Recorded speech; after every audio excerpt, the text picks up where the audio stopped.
Beirut is tonight reeling from the impact of a massive Israeli attack on the headquarters of the militant group Hezbollah. The Lebanese capital was hit by a wave of missiles this afternoon in one of the most dangerous escalations in the Middle East to date. According to reports in Israel, the attack was aimed at the Hezbollah leader Hassan Nasrallah. His fate is not yet known, but the scale of destruction means the casualty rate is likely to be high. The airstrikes came just hours after Benjamin Netanyahu had finished a defiant speech at the UN in which he described the threat posed by Hezbollah as intolerable.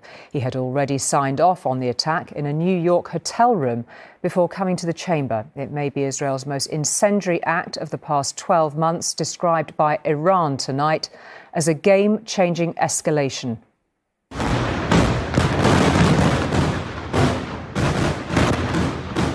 A bombardment on Beirut.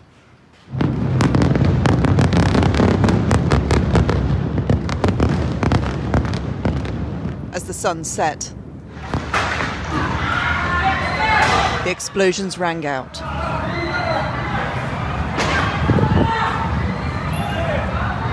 An ominous indication of escalation.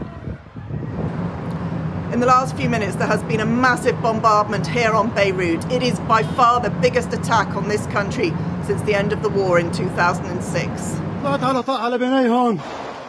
The scale of the attack suggested a target of huge significance. Multi-storey buildings used to stand here. It now seems that target was the Hezbollah leader Hassan Nasrallah, Israel seeking to destroy their enemy from the very top. Moments ago, the Israel Defense Forces carried out a precise strike on the central headquarters of the Hezbollah terror organization that served as the epicenter of Hezbollah's terror. The strikes came immediately after Prime Minister Netanyahu had addressed the United Nations. Enough is enough. Vowing to continue his attacks on Hezbollah. We won't rest until our citizens can return safely to their homes. We will not accept a terror army perched on our northern border, able to perpetrate another October 7th style massacre. The area hit tonight in Beirut is heavily built up. The southern suburbs are a Hezbollah stronghold and full of homes packed into tight streets. Many residents have left amid repeated Israeli attacks on senior commanders, but it seems impossible that civilians have not been caught up in these blasts. The calculation clearly that one man was worth whatever collateral damage came in the attempt to kill him. Tonight, again, this crisis is escalating. Emma Murphy, News at 10, Beirut. Well, even before the huge attack in Beirut, Mr Netanyahu's speech at the UN firmly extinguished any hopes of even a temporary ceasefire. Much of his ire was aimed at Tehran, which he accused of masterminding the actions of Hamas and Hezbollah. And with the threat of a regional war tonight greater than ever, he had an ominous warning for Iran that there was no part of the country that Israeli missiles could not reach. The Israeli Prime Minister arrived at the UN this morning, having given his fateful order to his Air Force to strike at the very heart of Hezbollah. His office even released this picture of him giving the instruction by phone to his military commanders 5,000 miles away. And invite him to address the assembly.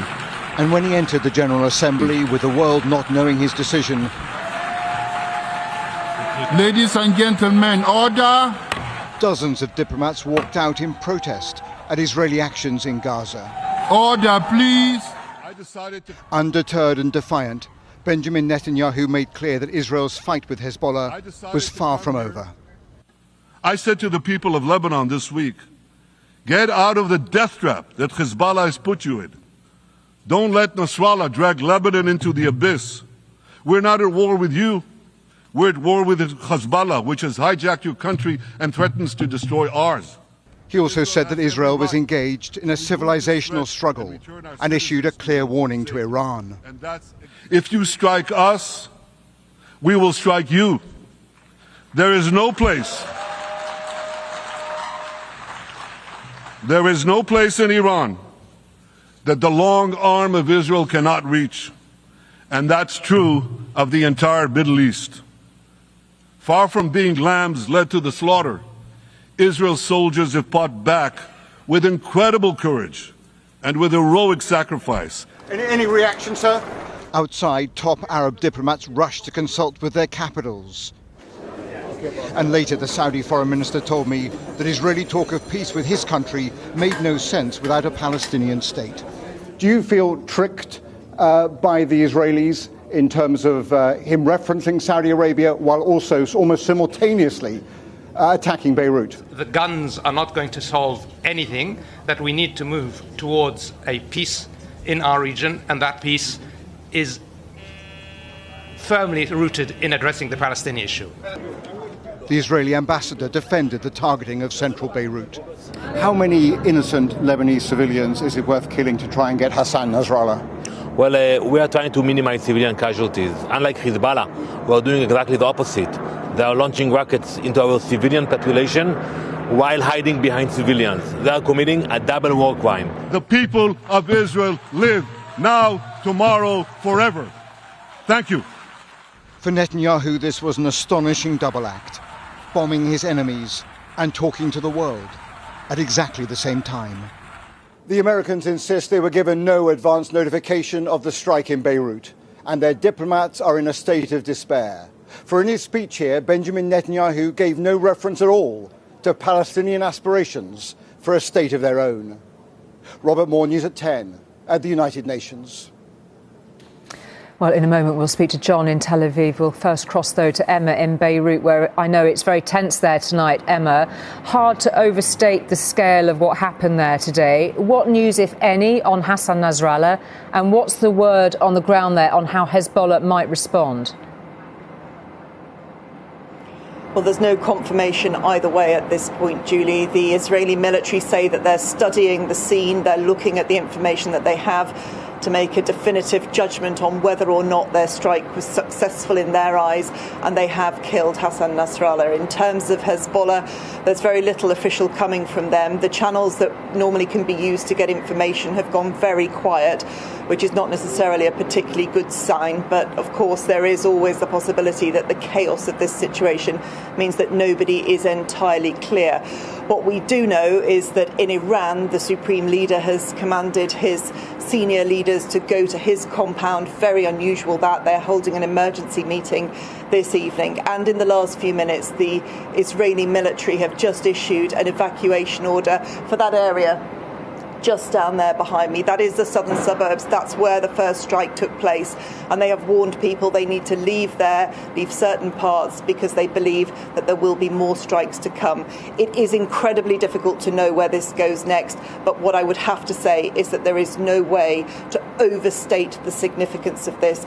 Hassan Nasrallah is a huge political and religious figure in this region, and the strike on him will not go without response, irrespective of what the outcome is. OK, Emma, thank you very much for that. Let's cross then to John in Tel Aviv. As Emma was saying there's no doubt this is a major escalation by Netanyahu, who's flying back to Israel now. What's the reaction been there, and what is the level of fear of retaliation? Julie, I think what we've seen actually over the last couple of weeks is what the Americans call mission creep. When the government here announced its focus was switching from Gaza to South Lebanon, it said it wanted to enable residents to return to their homes near the border. Now the goals have become much more ambitious. They're out to devastate Hezbollah. It began with attacking foot soldiers via their pagers and radios. Then we had the assassinations up the ranks. Now we've got this attempted decapitation of what is the most capable terrorist enemy that Israel actually has. They are fearful of a response, but they want to re-establish deterrence in this region. Now the Israelis have a choice. Do they keep going with the airstrikes, or do they send in ground forces? Whatever they do, this will go on for the foreseeable future, not least because in 10 days' time, Israelis will mark the first anniversary of October the 7th, the most disastrous security failure in this country's history. Now, Mr. Netanyahu will not want his people to dwell entirely on that failure. He'll want some of their focus to be on a successful military campaign against another archenemy, Hezbollah. OK, John, thank you very much indeed for that. Well, Rohit's with me here in the studio to talk more about the security questions around this and where this might go next. Now, it's believed the target of this attack clearly was Hassan Nasrallah.